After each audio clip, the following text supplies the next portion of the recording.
Welcome everyone to this week's episode of In the Know with Kat Bobineau. Today my extra special guest is Dr. Jeffrey Hubbard, who is a medical doctor out in Dallas, Texas. Welcome to the show.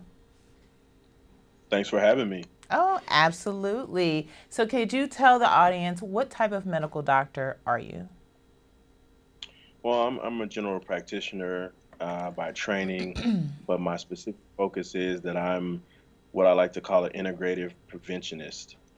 So my ideology on health and wellness is that, in general, we can prevent most diseases, specifically those chronic diseases that typically affect our communities the most, by diet and nutrition, exercise, and just generally being knowledgeable and aware of the things that are, you know, causing these types of illnesses to develop in the first place.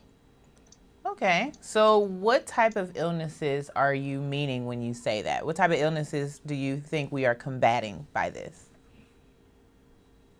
Well, the big ones: heart disease, diabetes, cancer, autoimmune disease, just generally advanced aging.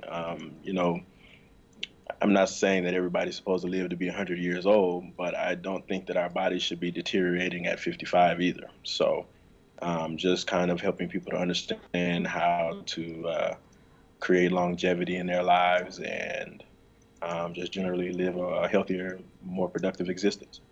Okay, so what got you interested in that type of field?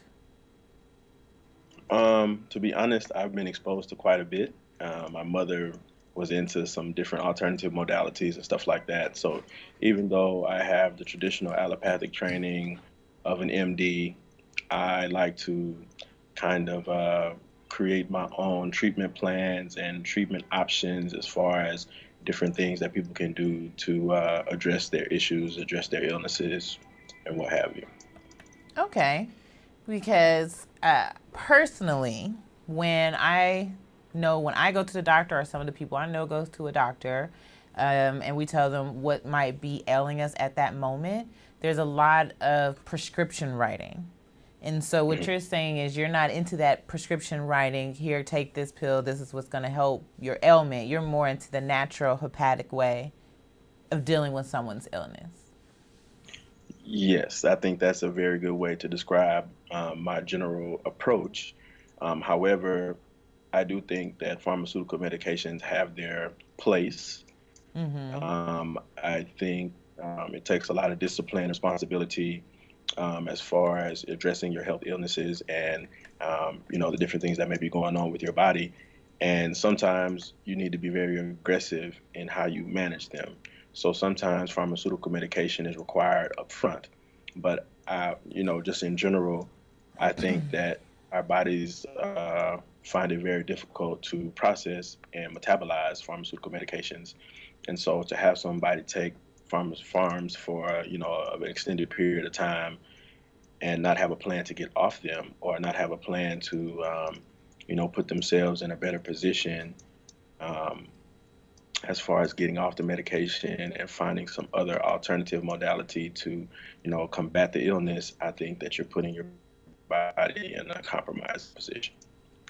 Okay, I can understand that because there are people who, especially let's say diabetes, who are on insulin for their entire life, or they might have complications of the diabetes, which has different problems or brings around different health problems, and then they're on a different medication for that. And so, what you're saying is your method is to hopefully wean them off these types of medication, or at least to the lowest dose possible.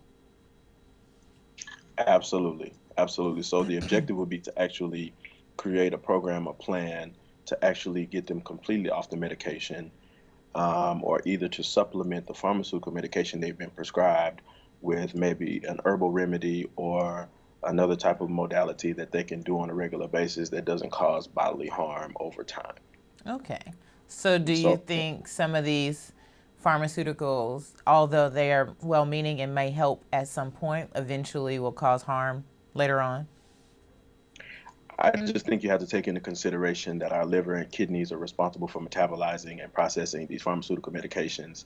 And since they are synthetic in nature and not, naturally made for our bodies, then we're putting a lot of stress and strain on our organs to be able to process them.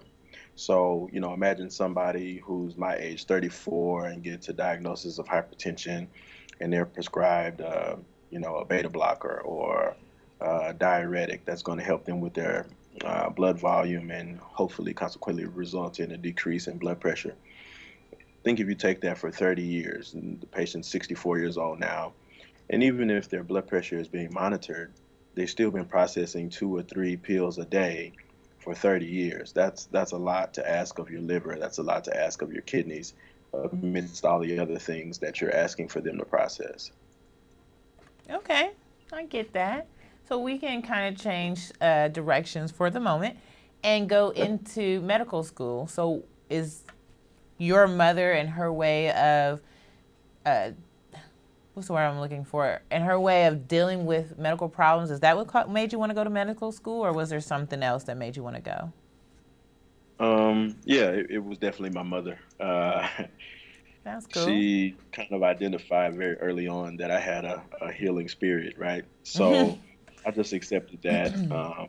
I was really into like robotics and engineering and all of that type of stuff. That's what I thought I was going to do I'm sorry, until say I it one ran. more time. You were breaking up at that moment. What were you going to do first?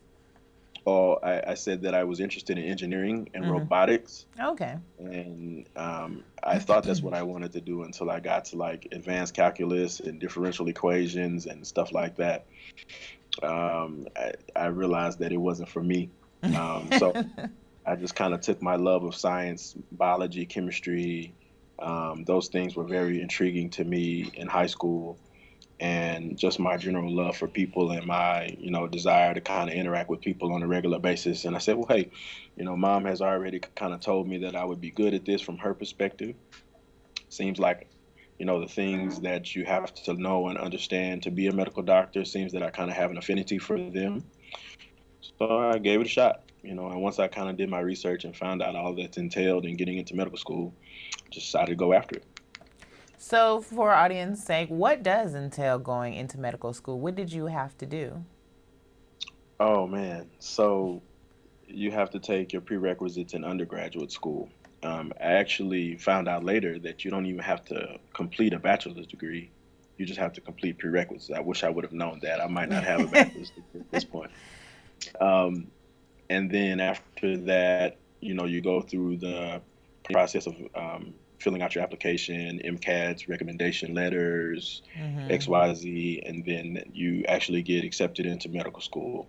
And then medical school is 4 years of training, two in the traditional lecture, reading books all day type style, and then your third year is what's called your clerkship year. In your clerkship year, you go through the major disciplines in medicine, which is surgery, internal medicine, pediatrics, psychiatry, OB-GYN, and family medicine. And so after you do those, then you go into more specific training your fourth year. Those are going to be your electives and things that you might feel like you want to go into, and just some other core requirements situation. And then after graduating, or receive your licensure, you have to go to an intern year, or what is considered your first year of residency or on-the-job training. Mm-hmm. And then depending upon what discipline you decide you want to go into, you have X amount of years in kind of like on-the-job training. Right. So, from what I understand, if it's something like general practitioner or family practitioner, it might be less years of training. But if you're going into like surgery or being a neuro medical doctor, then it's many more years of training, right? That's correct. So the minimum is 3 years, Okay. one intern year and two residency years. So that would be for things like family medicine, internal medicine, pediatrics, psychiatry, and a few other disciplines. Something real labor intensive like neurosurgery or plastic surgery or something like that, it's a 7 year program. So Yeah. anywhere from 3 to 7 years. Some programs are even 8 years, depending upon like how they feel they want their students to come out after they finished. Woo, that is a lot of. Yeah, it's a lot. That's That's, a great way to put it. It's a lot. that is a lot. From what I understand or what I've heard is plastic surgery is like one of the ones that's really as many years as possible because you got to get it right. You got to make this Oh, person absolutely. look how they supposed to be looking. Absolutely. It takes a lot to understand how to appropriately conduct a facelift, let Mm-hmm. alone the confidence to do it on your own in your own, surgical center or what have you. Imagine the type of training Ben Carson or somebody like that had to go through, to be able to separate Siamese twins and that are conjoined by the head. Like that's a lot. Just to understand the human anatomy and physiology enough to conduct that surgery, but also to know all the potential pitfalls and stuff like that. So I Right. used to be a real fan of Ben Carson. Yeah, I was. I was about to say, his It, work that he I'm, did. I I don't really am. want to get too I'm much having a into hard. that, but I him, think I'll give his goodwill or something like that. yeah, like his work as a medical doctor, I applaud him tremendously. Absolutely. His work after being a medical doctor, not so much. Yeah, But his political concepts are just they're baffling. I don't get it, but maybe it's not for me to understand or whatever. I will tell you like I tell other people, and this was actually told to me by a coworker. Her name is Jenny. It was a couple years ago, and it was somebody who I think we had a serial killer out in the loose, and I was told her I just don't understand how someone could be a serial killer. Like, how could you take someone's life and be okay with it, multiple people's lives, and be okay with it? And she said you'll never know because you don't have the brain of a serial killer. So you'll hurt yourself trying to put yourself in their shoes and try to understand how they think and why they think this way. So don't let yourself go crazy trying to understand a serial killer, and don't let yourself go crazy trying to understand what Ben Carson is doing at this moment. Yeah, yeah, I totally get it. And so I've just had to relinquish my whole attitude about it because it doesn't, me It, getting frustrated and trying to understand is not going to fix the issue. no. Trying to understand his point of view and why he's doing what he's doing is going to frustrate you and just take up time in your life that is undeserving of it. So that's how I feel Right. about it. Absolutely. But enough about that guy. We can come back to you. Yeah, we And digress. would you say? No, I said we digress. Yes, right. Back to you. So before you went to medical school, when you were in undergrad for your bachelor's, uh, what was the determining factor? I think we talked about it a little bit. It was the math that said robotics and engineering is not my thing. I'm going to go into medicine. Yeah, I just didn't want to.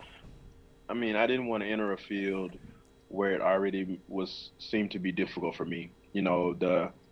The daily hustle and bustle of being an adult and paying bills and handling bills is enough. I wanted to go into something that I really loved and that came natural to me, and that I felt like I would want to get up every day and do. So, as a general practitioner, what does your daily life look like? Wow. So things have kind of changed. I've kind of gone off the beaten path and done things on my own. I have a bit of an entrepreneurial spirit, so I have begun creating um, some different organizations and businesses that I think will be beneficial in our current healthcare system. I don't want to disclose all of the details just yet, Okay. but I had recognized a lot of things when I was involved actively in the healthcare system, from a perspective of diversity and health disparities and just a Mm, multitude of things that I thought were challenges that I didn't see anybody actively trying to tackle. And so I am in the process of putting together some businesses and organizations to do just that. But Okay. typically, a general practitioner is going to be the type of individual who you see in the primary care fashion. That individual is going to be the person that you go to the clinic to see when you have an ailment or you just need a general checkup. Okay. So when I was actively doing that, my day started of 8 o'clock clinics, and we go to anywhere between 5 and 6, depending upon the patient load and all of that type of stuff. So, I mean, that's essentially what it is. And each session, you try to keep between 15 and 20 minutes so that you can see all the patients, and there's not a waiting room full of people. And that's one of the issues that I find to be very challenging is how do you provide access to so many people who need care? Right. And And I was just going to question that the whole 15 20 minute thing, because I feel as if there are some ailments and some people who only need 15 minutes. Maybe it's not as bad, or you can diagnose it very quickly. I mean, you come in with a broken leg, I'm sending you to a surgeon, or, you're going to get that wrapped. That's understandable. Sometimes it's a little bit more intricate, but then you're in this rush to go see other patients. So how do you manage that? How do you manage the fact that some people are a bit more intricate and you shouldn't only give them 15 20 minutes? Well, I mean, that is the art of medicine. That is the practice of medicine. It is ex extremely challenging. I mean, just the science and the pharmaceuticals and all of that stuff is just the tip of the iceberg. Really understanding your patients, understanding people in general, understanding the sociology and all of the issues that people face on a daily basis, contributing to issues that they're coming in to discuss.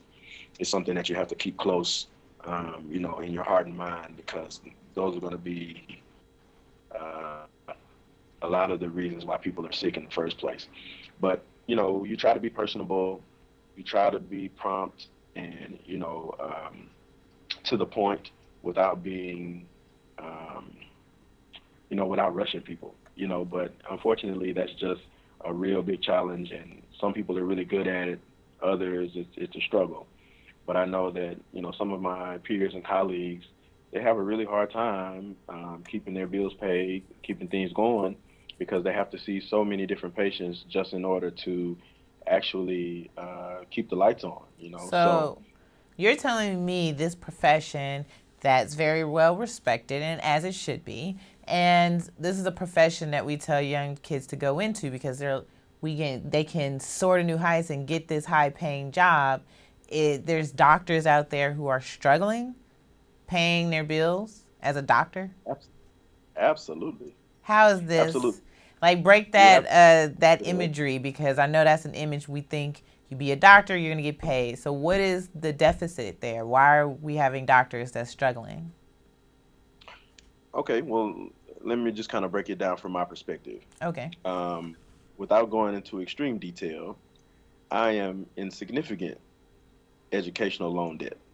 Mm, And so you got to take into consideration that you got to pay for school. So I also I got a master's degree as well before going to medical school. So I had to pay for that, mm-hmm. and I had to pay for medical school. And then, there's other expenses, living expenses, other things that you have to take into consideration that you take out loans for as well. So, one of my mentors is a general surgeon, makes really good money. But when he got into medical school, he already had a family. He already had 5 children. He already had a lot of responsibility. So he's 50 something years old, still paying back his medical school loans Wow. just because he had other responsibilities as far as what he needed to do with the money as he made it. Um, and just in general, the insurance companies make it slightly challenging because everybody doesn't have great insurance. Everybody can't get the type of reimbursement that they like to get as far as what they bill. So, like in the state of Illinois, where I went to medical school, they were averaging approximately 3 months to pay you for what you build, and they were averaging approximately 30% of what you build. So you can imagine Wow. how challenging that would be if you're 3 months behind and you're only getting 30% of what you build. Why are you only So, getting 30%? well, because Medicaid and Medicaid dollars are state funded. Okay. So, the ability to pay doctors for the services that they render to the patients who need it most typically aren't in the budget. Right. So, you might bill in January and then you might get paid in February when new state funds come in for the month. So that kind of is a glimpse of how it could be challenging for doctors to do what they're doing. Um, What about medical insurance too? I know that you, as a doctor, you have to pay your own medical insurance to practice, Absolutely. Well, yeah, malpractice or insurance. malpractice insurance. Absolutely. Absolutely. So that is taxing. Of course, the trend in medicine now is for people to join in groups and to join other hospital systems. The idea of you having your own private practice and private clinic is kind of really dwindling Mm-hmm. because it's just not very cost effective. It doesn't make business sense. Right. And so I think also another big thing is that we spend all this time learning, medical physiology and anatomy and pharmacology and histology and all of these different disciplines, but we don't get much training on the business of medicine. So you still aren't very astute at how you make and retain wealth. So Right. that's another thing that you kind of have to learn as you go. And so, people make mistakes. Things don't always go the way that you intended for them to. So, you just kind of fend for yourself. I think that that is pretty true across the whole board of STEM, you know, except for maybe people who go into math. But you go into science and even tech and engineering, even though there's a lot of money in tech and engineering, there should be some aspect where they're teaching you business or finance or how you're going to take what you're reciprocating as your paycheck and build on it. Because there's a lot of people who don't know it, even outside of STEM, in art, history. If you're not taking a class in business or finance and understanding what you need to do or economics with your money, there's a lot of people missing out and mismanaging their money. 100. That's the absolute facts. And to be honest, that's across the board, really, in every discipline, except for those who do get a financial background or Right. economic background, and kind of understand the way money works. Or some people's family members are just very affluent and uh, well versed in the language of money, and so people get certain types of educational tools and keys as they're growing up about how to manage their funds and how to invest and how to establish a savings and how to prepare for retirement and all of that type of stuff, and just in general that's not a very commonly taught thing. No, it's not. It's not. I mean, it's one of the things that should be taught, and I think is now being a part of Common Core, is they want to have that, but it's just like a glimpse of it. It's not a big dive in, and you're not going to fully understand it. But anyway, we're getting off subject again. Let's go back to what you're doing, especially outside of being this general practitioner who's now doing more natural health. What do you do outside of being a doctor? Oh man, I do a lot of stuff. I love to travel. I love conducting philanthropy. Just recently, I was in Mississippi and had the opportunity to speak to some students about their health and wellness and just bringing them into a better understanding of their personal anatomy and physiology and all of the type of stuff that I'm intrigued about. And I just remember when I was young, certain conversations and situations with different individuals who I ran across in my journey through the educational system. And, certain things that people say, certain, things stand out. Mm-hmm. And so, that's what kind of really intrigued me about everything that you're doing, Kat, is that, um, people who are in STEM, people who are in, terminal professional degrees, we have to be able to show ourselves approved and to be able to give back in different ways. And I think the biggest thing is to just show people, hey, just because you're formally educated and have been to school for a long time, it doesn't mean that you're not cool. It doesn't mean that you're not sociable. It doesn't mean that you're a nerd or a brainiac. It means that you and disciplined and you want it. And now that you have it, you can do whatever it is that you want to do and be whoever it is that you. And so I think specifically students of color need to see that, because we get caught into this whole mindset that, oh, if you're a doctor or a lawyer or, engineer or architect, that you kind of have to fit into this particular mold Right. of what you see in society. And I just want our younger generation to recognize that you can do and be whoever you want to do and be, while being educated and having a career field that you feel like is suitable for your intellect. Right. I mean, that's one of the big platforms that I like to speak about, especially is this media concept of who a doctor is or who a STEM professional is and what we're doing and, how we interact with people. And it's erroneous for the most part.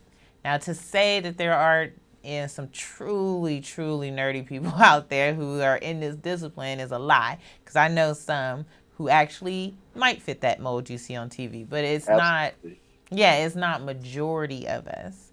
And, No. there's people who like to have fun, who like to travel, who do sports, who play instruments. All these things are accessible. It's just, it makes you multifaceted.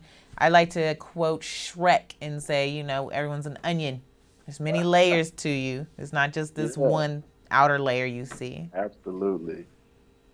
Yeah, and that should be definitely the objective, is for your profession and your outward persona just to be the tip of the iceberg, and that nobody should be able to really judge you based upon how you look. And I know frequently people don't take me very seriously because I might have my fitted on, it might be backward. I Right. might have on some Chuck Taylors, I might have on, a graphic T-shirt or whatnot. And this is not the standard attire of a physician, period. Right. And I kind of like it because it allows me to hide in plain sight. You know, Right. um, there was a scenario where my business partner and I were meeting with a gentleman, and he had a massive stroke right in front of us at Oh, Panera. wow. And I recognized that he was in trouble. We initiated CPR and we contacted the paramedics. And it was just really funny because, you know, staff members of Panera are trying to tell me how to do CPR. Wow. And I just wanted to be like, hey, dude. Finally, I think after the third or fourth time, where the guy was telling me, I didn't need to breathe air into him as I was doing palpations. Uh, you know, I was like, listen, I know what I'm doing. Like I kind of had to bark at him, in Right. order for him to get out of my ear. I'm trying to process all the different stuff that could be happening to this guy.